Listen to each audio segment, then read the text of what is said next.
இப்போ நம்ம அழகாக துணி நல்ல ஒரு கல்யாணத்துக்கு போகிறோம், நல்ல புடவை இல்லை நல்ல வேஷ்டி சட்டை ஏதோ போட்டுக்கிட்டோம். செருப்பு வேணுமா வேண்டாமா? நமக்கு செருப்பு போகணும். நம்மகிட்ட ஏற்கனவே செருப்பு இருக்கே, இதுக்கு மேட்சிங் நம்ம என்ன பண்ணணும்? ஒரு செருப்பு தப்பு இல்லை, வாங்குவோம். வாங்கியாச்சு. இப்போ இதே மாதிரி நான் குடும்பத்தில் 4 பேர் 4 செருப்பு கூட வாங்கியாச்சு. இப்போ எத்தனை செருப்பு இருக்கும்? வீட்டில் 8-10 செருப்பு இருக்கும். அப்படியே போட்டால் நல்லா இருக்குமா? நல்லா இருக்காது. உடனே என்ன பண்ணுவோம்? செருப்பை வைப்பதற்கு ஒரு அழகாக ஒரு பெட்டகம், ஷூ ரேக், உடனே ஃப்ளிப்கார்ட், அமேசான் எதில் கம்மியாக நமக்கு கிடைக்கிறது அப்படின்னு தட்டி போட்டு வாங்கி வச்சுட்டு செருப்பை எல்லாம் அடுக்கி முடிச்சிட்டோமா? அப்போ தினம் உள்ள நுழையுமா? வீட்டுக்குள்ளே நுழையும் போது எதை பார்ப்போம்? நம்ம அலமாரியாக செருப்பை பார்ப்போம். வீட்டுக்குள்ளே நுழையும் போது என்னது? செருப்பை பார்ப்போம். நம்ம உடனே பேசிப்போம், நல்லா இருக்கா? செருப்பை பார்த்தது நல்லா இல்லை, அது மேலே ஒரு காலி இடம் இருக்கிறது, அங்கே ஒரு பூஜாடியை வச்சா நல்லா இருக்குமே வீட்டுக்குள்ளே. உடனே என்ன பண்ணுவோம்? அந்த செருப்புக்கு மேலே ஒரு பூஜாடியை வைப்போம்.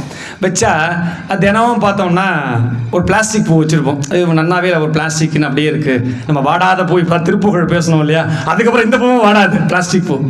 இந்த ஷூ ரேக்கு பார்த்தோம், அது மேலே பூஜாடி வச்சோம், பிளாஸ்டிக் பூ. உடனே புருஷனை முன்னாடி பேசிப்பா, நம்ம இங்கே வரும்போது கோயிலேருந்து வரும்போது பூ வாங்கிட்டு வந்திருக்கோம், உண்மையாக பூ வச்சிருவோம். இப்போ அது மேலே பூவை வச்சாச்சு பாருங்கள், எங்கே வரோம் பாருங்க. மறுநாளைக்கு அந்த வீட்டுக்காரர் பூ வாங்கிட்டு மறந்து போயிட்டார். எப்படி மறந்து? உடனே சண்டை நடக்கும் போகிற. இதனால தான் சொன்னேன், நீங்கள் சொன்ன பேச்சே கேட்க மாட்டேங்கிற கொஞ்சம் கூட அப்படின்னு புருஷனை முன்னாடி சண்டை போட்டுருப்பா. இப்போ பாருங்க, அந்த பொருள் அந்த இடத்திலே வருவதற்கான காரணம் என்ன? ஒரே ஒரு செருப்பு வாங்கணும் தான் நினச்சோம்.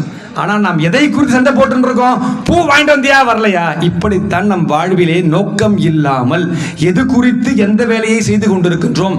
நாம் படிப்பது எதற்காக? பணம் பெறுவதற்காக. நடக்குமா?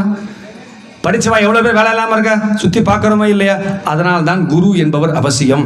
அப்போ கல்வியாகப்பட்டது செல்வத்தை திறக்கக்கூடிய சாவியா அல்லது அறிவை திறக்கக்கூடிய சாவியா என்பதை எல்லாம் குரு தான் நமக்கு சொல்லிக் கொடுப்பார்.